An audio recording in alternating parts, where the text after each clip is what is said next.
Assalamualaikum Sobat Cermin Hikmah, mari sejenak kita kirimkan sholawat di kolom komentar kepada baginda Nabi Muhammad Shallallahu Alaihi Wasallam. Allahumma sholli ala Sayyidina Muhammad. Sobat Hikmah, pernahkah kalian melihat seseorang diperlakukan hina hanya karena dia tampak sederhana? Atau pernahkah kalian menyaksikan orang yang direndahkan ternyata menyimpan sesuatu yang membuat semua orang terdiam? Dan apa yang akan terjadi bila orang yang paling diremehkan justru memegang rahasia terbesar di balik perusahaan megah? Dengarkan kisah ini sampai akhir. Dan jangan lupa untuk dukung kami dengan tekan tombol like dan subscribe channel Hikmah di balik cerita, agar kami selalu semangat dalam berbagi kisah penuh hikmah lainnya. Bagi yang like dan subscribe ke channel ini, kami doakan semoga dimudahkan segala urusannya, dilapangkan rezekinya, disehatkan badannya, dan dikabulkan segala hajat dunia akhirat oleh Allah Subhanahu wa Ta'ala. Amin ya robbal alamin. Mari kita mulai ceritanya. Pagi itu matahari menyinari gedung tinggi Arta Global Corp, salah satu perusahaan ternama di Jakarta. Para karyawan berlalu lalang dengan wajah tegang, karena hari itu menjadi hari pertama CEO baru mereka memimpin. Namanya Nadia Prameswari, seorang wanita muda berparas cantik namun dikenal sangat dingin dan keras kepala.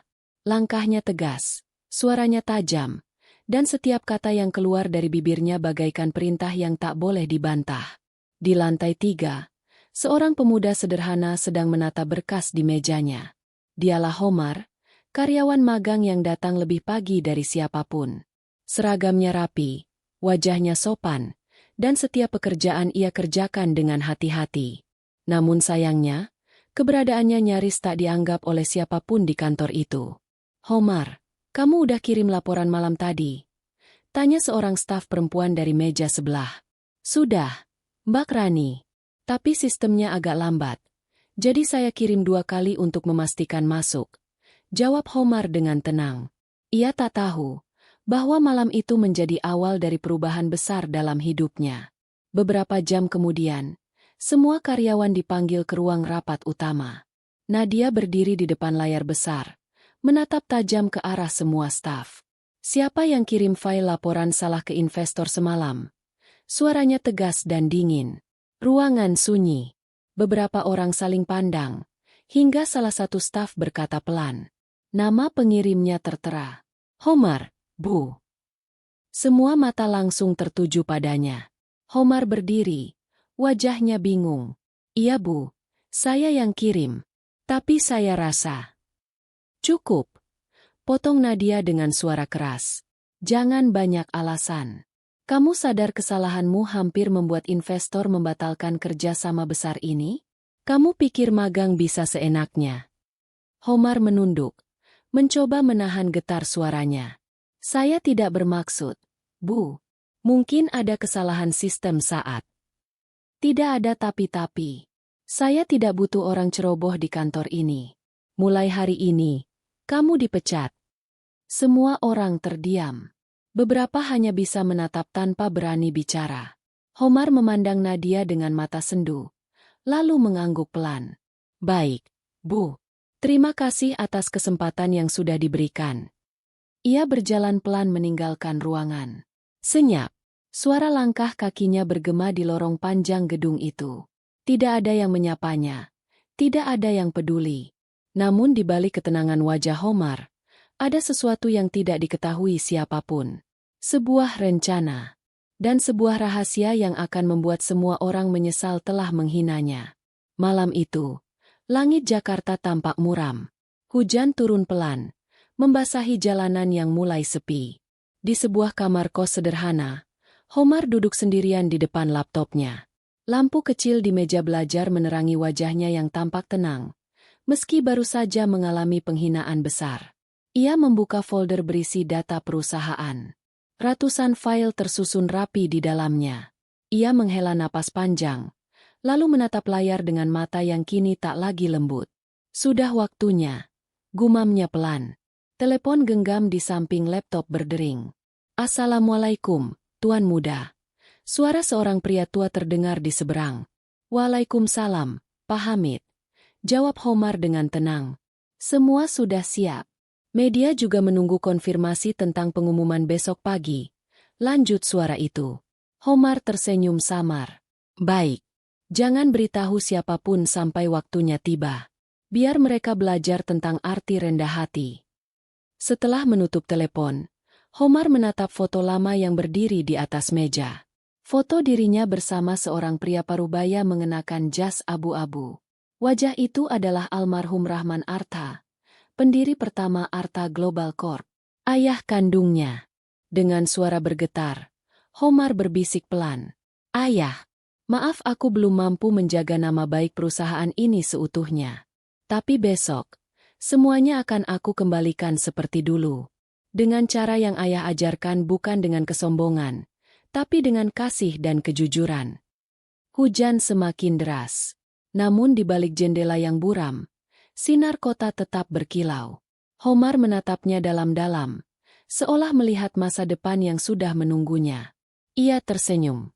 Bukan senyum balas dendam, melainkan senyum seseorang yang yakin bahwa kebenaran akan menemukan jalannya sendiri. Sementara itu, di gedung Arta Global Corp, Nadia masih berada di ruang kerjanya. Ia memandangi layar komputer dengan wajah lelah. Meskipun telah memecat Homar, entah mengapa pikirannya tak tenang. Kenapa anak itu terlihat begitu tenang ya? Padahal baru saja aku usir. Gumamnya pelan. Ia mengingat tatapan Homar tadi pagi. Tatapan yang tidak menunjukkan ketakutan, melainkan ketulusan dan keyakinan. Namun egonya terlalu tinggi untuk mengakuinya. Sudahlah, hanya anak magang, ucapnya, mencoba menepis rasa bersalah. Namun malam itu, hatinya tetap gelisah. Tanpa ia tahu, esok pagi akan menjadi hari yang mengubah seluruh hidupnya. Bukan hanya sebagai pemimpin perusahaan, tapi juga sebagai seorang manusia. Pagi itu, suasana kantor Arta Global Corp terasa berbeda.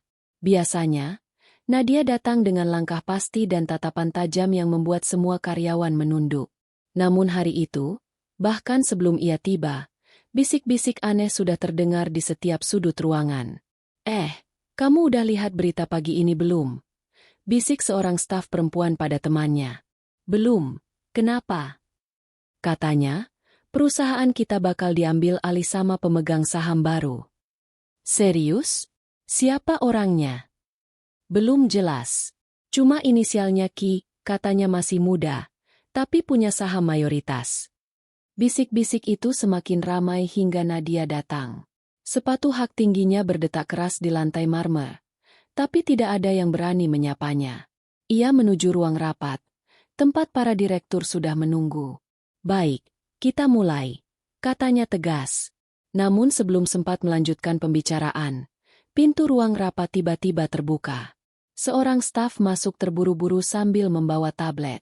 Maaf, Bu Nadia. Anda perlu melihat ini. Di layar tablet itu, terpampang berita besar dari siaran televisi nasional. Suara pembawa berita terdengar jelas. Pemilik baru saham mayoritas Arta Global Corp akhirnya diumumkan. Ia adalah investor muda misterius dengan inisial Ki. Nama lengkapnya, Homar Rahman, putra tunggal almarhum pendiri pertama perusahaan ini. Seluruh ruangan membeku. Para direktur saling pandang dengan wajah tak percaya. Sedangkan Nadia perlahan menurunkan tablet dari tangannya. Homar, bisiknya pelan. Tak lama, pintu ruang rapat kembali terbuka. Langkah sepatu hitam terdengar berirama. Homar masuk dengan jas elegan berwarna hitam dan wajah tenang. Ia menatap semua orang, lalu berhenti di depan meja rapat. Selamat pagi, semuanya. Ucapnya lembut. Tak ada yang berani menjawab. Homar lalu menatap langsung ke arah Nadia. Selamat pagi juga, Bu Nadia. Suara Homar tenang, tapi setiap katanya menembus udara seperti pisau tajam. Nadia berdiri dengan wajah pucat. Kamu yang kemarin aku pecat. Homar mengangguk pelan.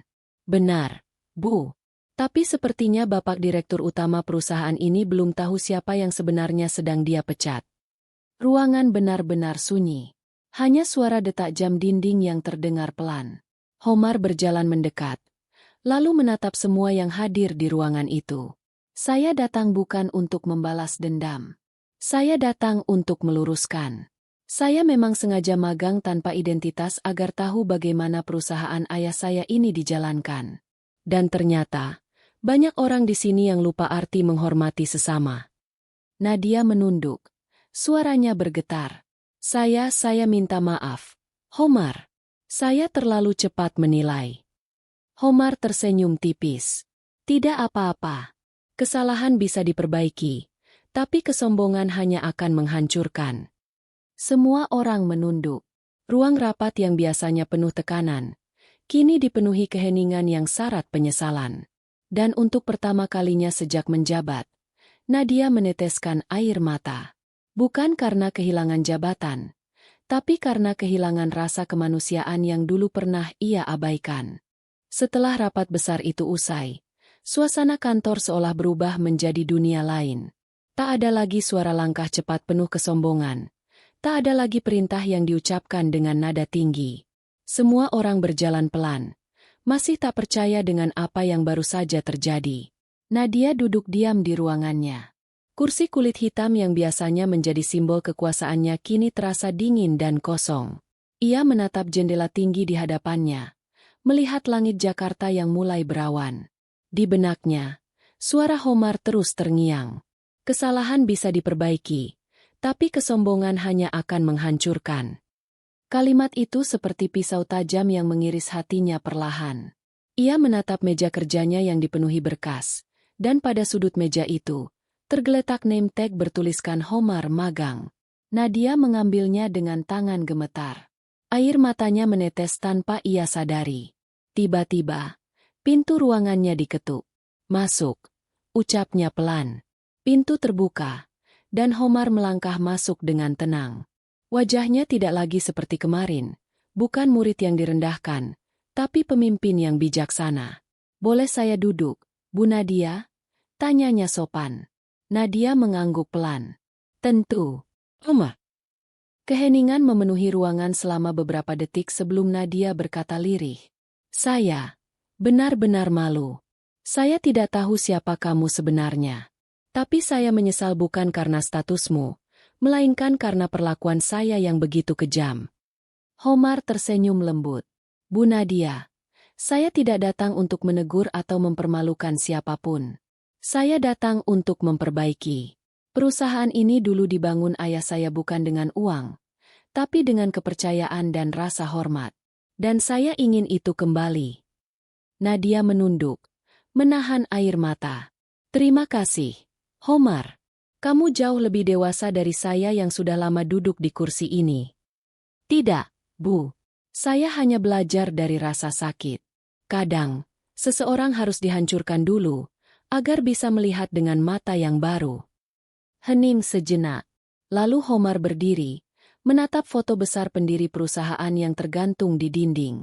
Mulai hari ini, saya ingin semua yang bekerja di sini diperlakukan dengan adil. Tak peduli apa jabatannya, semua punya nilai. Nadia mengangguk dengan wajah sendu. Ia tahu, kata-kata itu bukan hanya perintah, tapi juga pelajaran hidup.